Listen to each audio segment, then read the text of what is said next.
Les musulmans ne lisent pas leurs propres sources.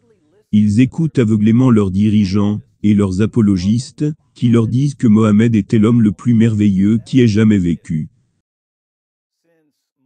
Puisque les musulmans n'entendront jamais la vérité sur leur prophète, par la bouche de leurs dirigeants et apologistes. Et puisque rien de ce que vous pouvez faire, ne les convaincra jamais d'ouvrir des livres et de lire sur l'homme, en qui ils ont confiance pour les guider vers le paradis, la tâche nous incombe à nous. De leur dire les faits sur Mohammed. Rita demande. Monsieur, pouvez-vous me donner le verset dans lequel Mohammed bat un homme pour de l'argent?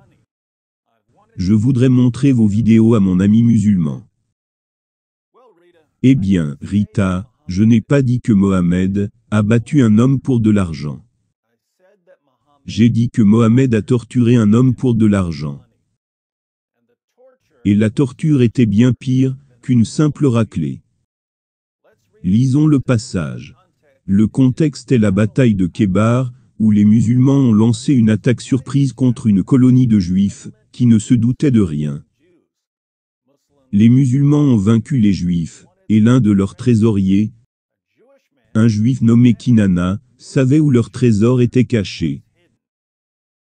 Ibn Ishaq, page 515. Kinana ibn al-Rabi, qui avait la garde du trésor de Banu al-Nadir, fut amené à l'apôtre qui l'interrogea à ce sujet.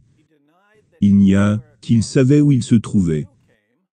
Un juif vint, Tabari dit qu'il fut amené à l'apôtre, et dit qu'il avait vu Kinana faire le tour d'une certaine ruine, tous les matins de bonne heure. L'apôtre dit à Kinana, « Sais-tu que si nous découvrons que tu l'as, je te tuerai ?»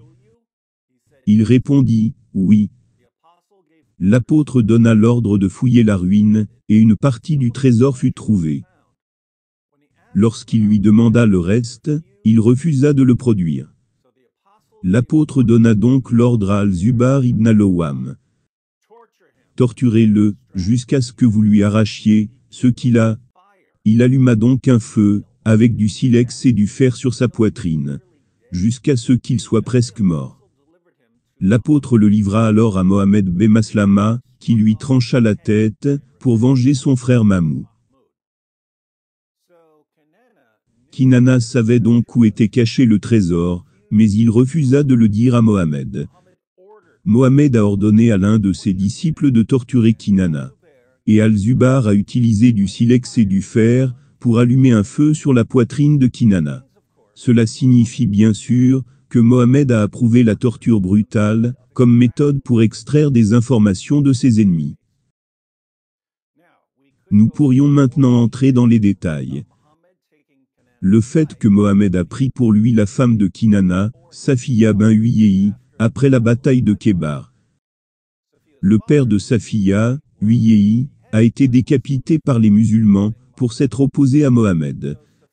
Safiya a donc épousé un faux prophète, qui avait exécuté son père, et torturé et tué son mari. Je suppose que vous avez décidé qu'il valait mieux être marié à Mohammed, que d'être utilisé comme esclave sexuel par ses adeptes. Nous pourrions en parler. Mais on m'a seulement demandé de fournir une source, sur le fait que Mohammed ait torturé un juif pour de l'argent. Pour les fans de la justice, je tiens à souligner qu'il y a un élément de justice poétique dans cette histoire. Parce qu'une autre veuve de Khaybar, Zainab ben al-Harith, dont le mari et le père, comme ceux de Safiya, ont été tués par des musulmans, n'a pas épousé Mohammed. Elle lui a proposé de lui faire à dîner.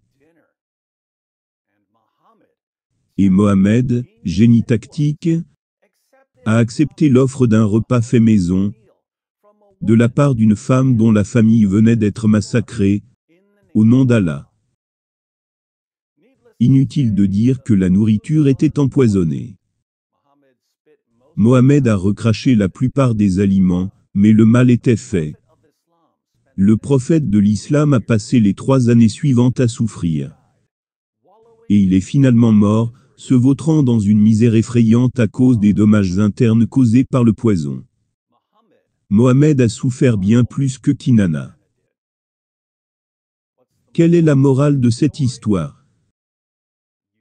Tu récoltes ce que tu as semé, Mohammed. Tu récoltes ce que tu as semé.